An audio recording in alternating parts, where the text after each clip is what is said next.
before we continue on, I'm sorry, I didn't introduce the rest of our staff. So Jenny McDonald is catching most of the presentations on video, and they will be up on our website for your friends or neighbors who weren't able to be here.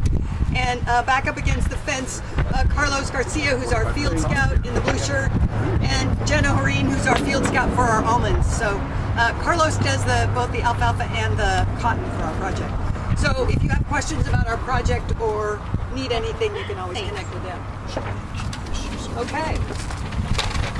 So Steve, the weed guy. Good morning. Everything I'm going to be talking about is in the handout that Bob's passing out.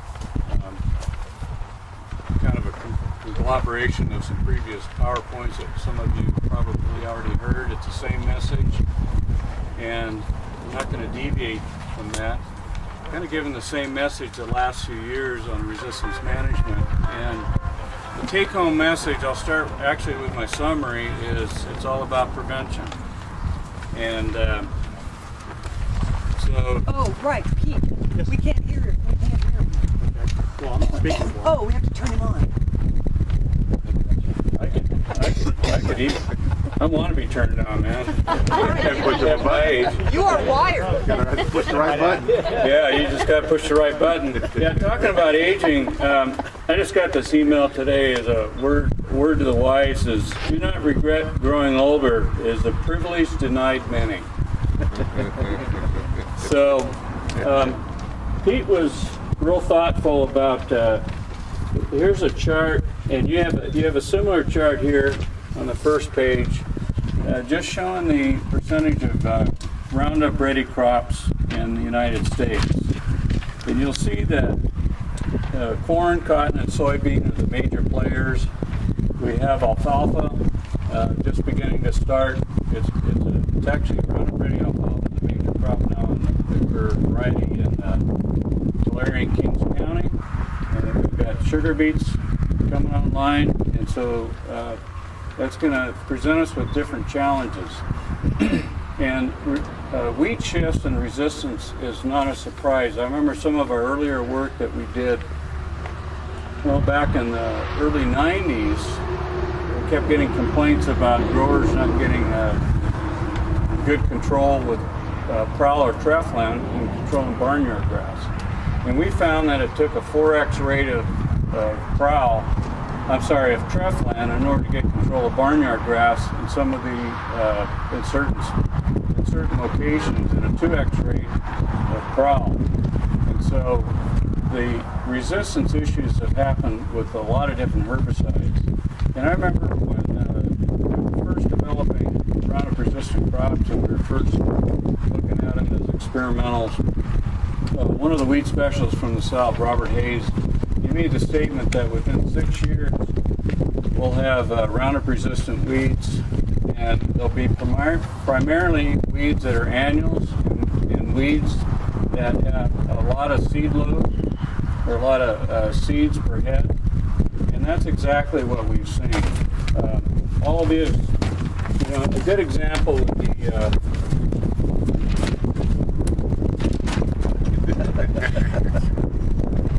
thanks again, Pete.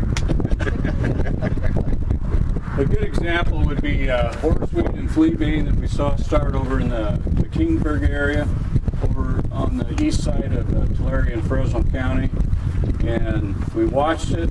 It moved into the orchards, and it's the same thing. Although it's not Roundup ready, they were persistently under essentially a no-till system in orchards and vineyards, and spraying Roundup after Roundup.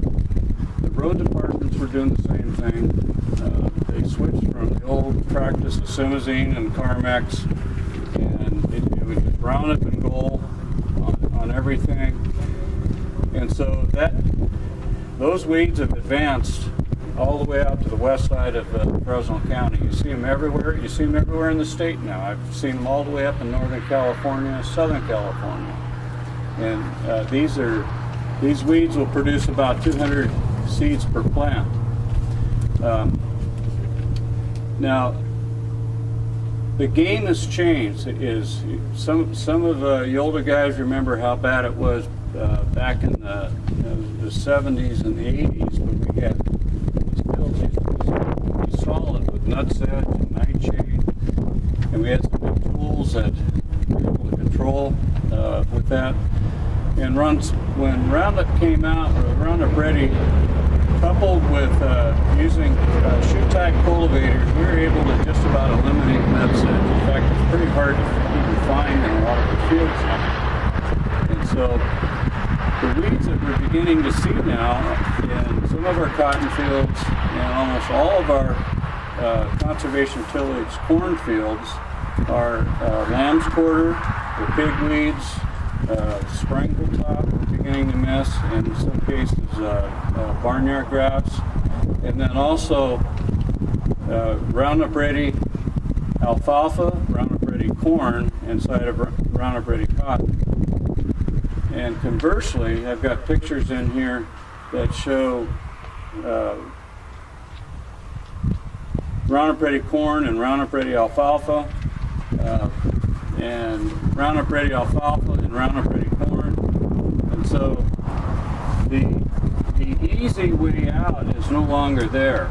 And so kind of the bottom line that I'd like to discuss with you is that weed management has always been the foundation of agriculture. And so we really need to start off with an aggressive strategy, whether you're doing conservation tillage, conventional tillage, or even organic. I went by a field yesterday, coming back from Oakland. We drove through the west side, and here's a brand new field of almonds planted in a solid field of field bindweed. And it's like, why would you do that? At least aggressively take on that field for a couple of years with multiple applications of Roundup, Canada, and eliminate or reduce it as much as you can, the weeds, before you even start.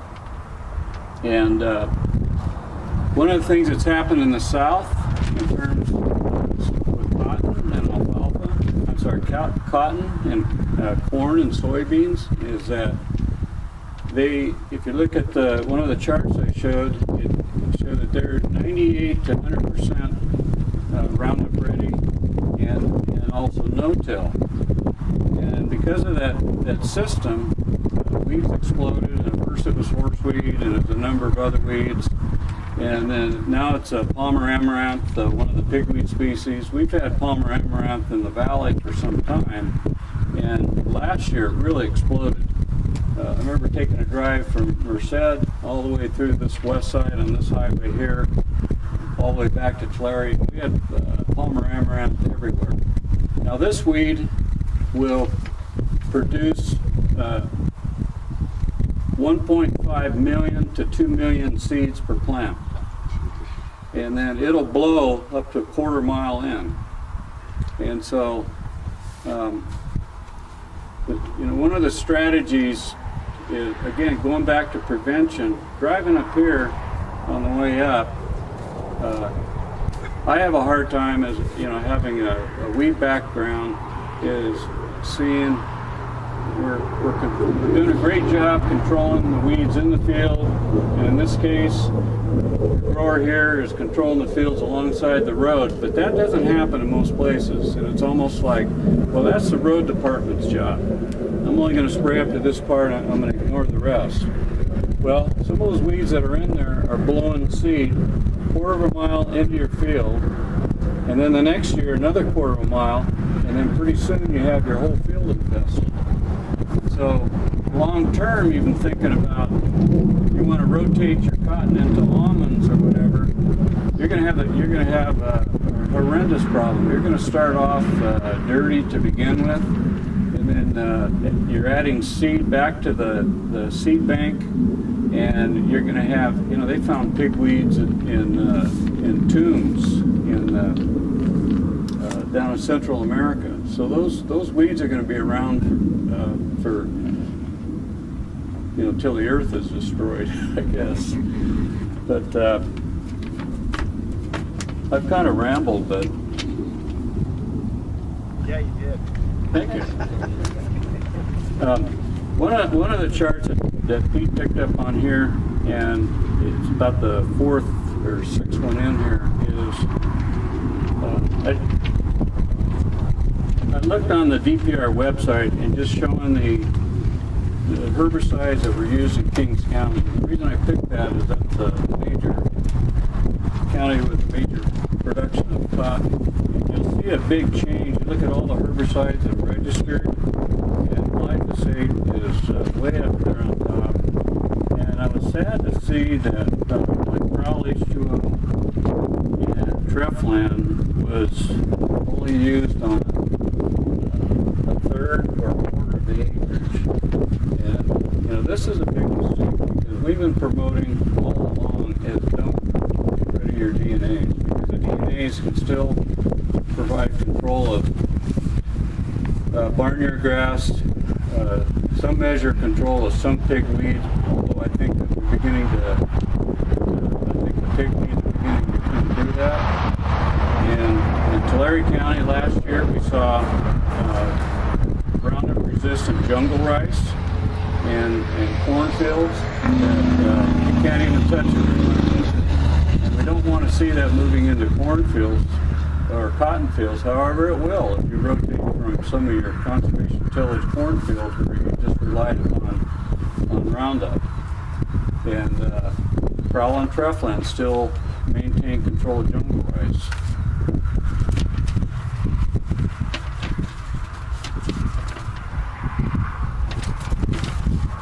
And one of the pictures here at the second page is showing some of these Roundup resistant weeds that are right at the step of the cotton fields. Okay, they've advanced from the roads. They're right here on the roadside. Okay, and what's keeping them out? And it's primarily the fact that growers like this are still have an integrated system.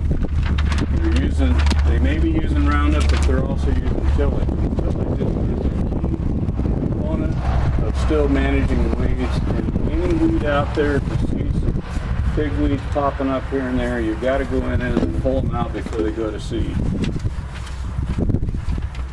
And what's happening in the south is that they've gone back and they're now like only 70% no-till. And the manufacturers I've heard, I mean, they can't keep up with producing enough cultivators, going back to plowing every third year. And so and a lot of that art has been lost with the younger generation. And if you think about it, they've grown up with just Roundup-ready crops. And you know, what the heck is a Lilliston or a shoe-type cultivator, and how do I set that up? And so they're having to integrate that back into the system.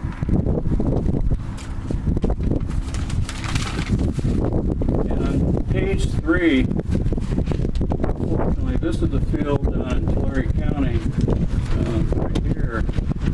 This is solid Palmer Amaranth and cotton. So, you know, we have it in some of the fields. And in this case, it was managed with Roundup, but there were some skips. And so we were having to use, fortunately, this cotton field, both glufosinate or Rely tolerant or Liberty Link cotton and Roundup Ready. So they were both able to use both. But thinking that there's a silver bullet out there in terms of herbicide, it's not going to happen. Rely will not control the pigweeds once they get over the 4-leaf stage. And Palmer Amaranth will grow a 1/2 inch to 2 inches per day.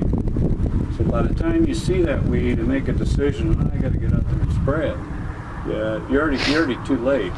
And the same thing with Roundup. And so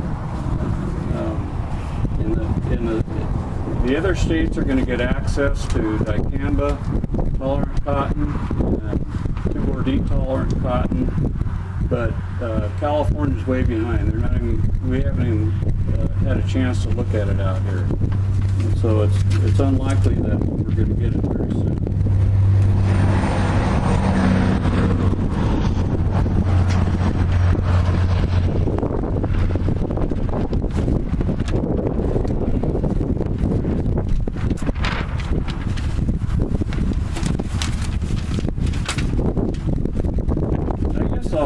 wrap up my talk,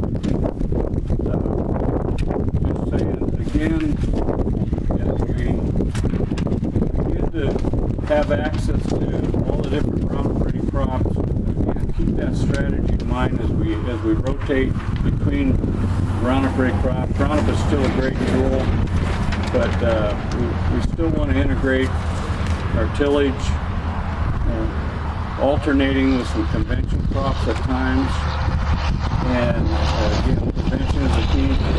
Don't ever let it get to seed. And take the extra support in terms of weeds along it's a perfect example. The weeds are controlled here, all along the ditch banks and so forth. And don't lose those old things that we used to do.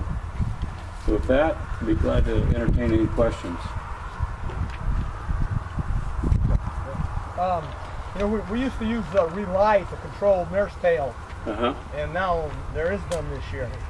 What's your suggestion, or why is it not here? Is it being used elsewhere, or did California do something?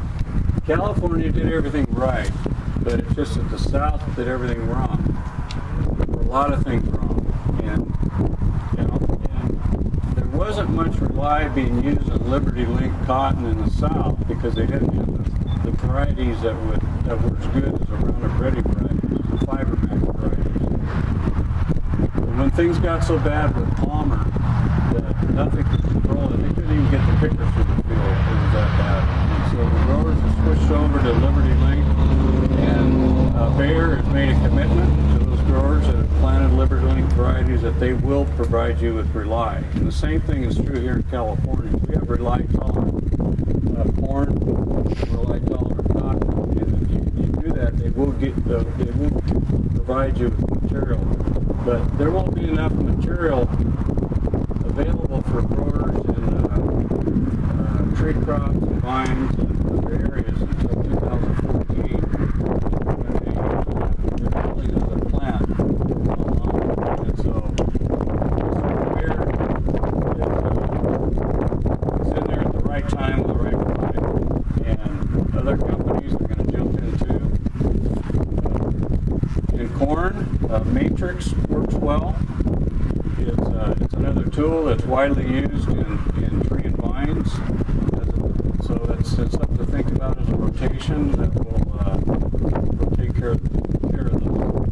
But early applications as a rotation crop, 2,4-D, dicamba are still effective if you can use them with rotating crops, but we really don't have that in cotton. And hopefully,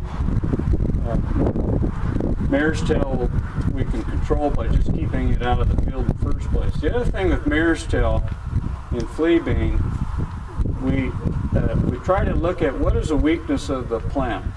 And the weakness of those plants is that they only emerge from like the top inch of soil. So all it takes is a little bit of scratching of the soil, and we can control the weed.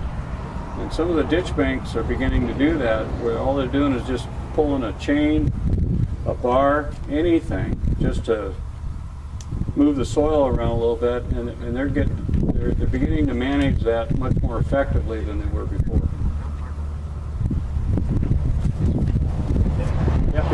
Yeah, I just got a comment that kind of relates resistance management between the weeds and the insects, and that is anything you can do to increase the mortality, the different kinds of mortality you can cause to the organism, be it tillage or be it a different mode of action. Same thing with the insects. Anything you do, if it's a resistant weed, but you use a hoe on it, that genetic possibility is gone. So anything you can do to sort of increase the mortality through different avenues, be it natural control with insects or some sort of a tillage operation with physical operation with weeds, is going to upset that ability, that thing. That it's going to change the selective pressure, is what I'm trying to say. So anything you do to sort of even the game for you, think about that. You've covered every one of those so far. It's just that's what you're trying to do there. Is just kind of keep the team focused up. Yeah. So I'm looking at this field, Steve, and it looks like he's getting really clean. Looks great. A lot of irrigation's going on right now, and within a couple of weeks after, we're going to see things start to push again. There's still a lot of light in that there for weed growth and things to get out of hand. And I'm thinking of things like that we see late season, including things like annual morning glory or field bindweed. And then, we get the questions coming in on controlling late season bindweed and whatnot. And there's some things that we need to be thinking about in the next couple of weeks from a weed control standpoint that we should be extra vigilant about. Well, you bring a good point. I mean, we still have the old weeds like annual morning glory is it's still going to be there. Field bindweed, and like annual morning glory. Every time you irrigate, even if you control it at emergence, you're going to get a new flush of weeds coming up. And so, vigilance and timing is everything. Is getting in there early when the weeds are, small, cotyledon stage, first fruit leaf stage, before it starts twining, you'll get effective control. And Roundup is great, and a lot of growers are switching that chemistry at least one application. Roundup plus Shark, Roundup plus ET will give you even better control of like annual morning glory and assist with field bindweed also. Okay. Thank you, Steve.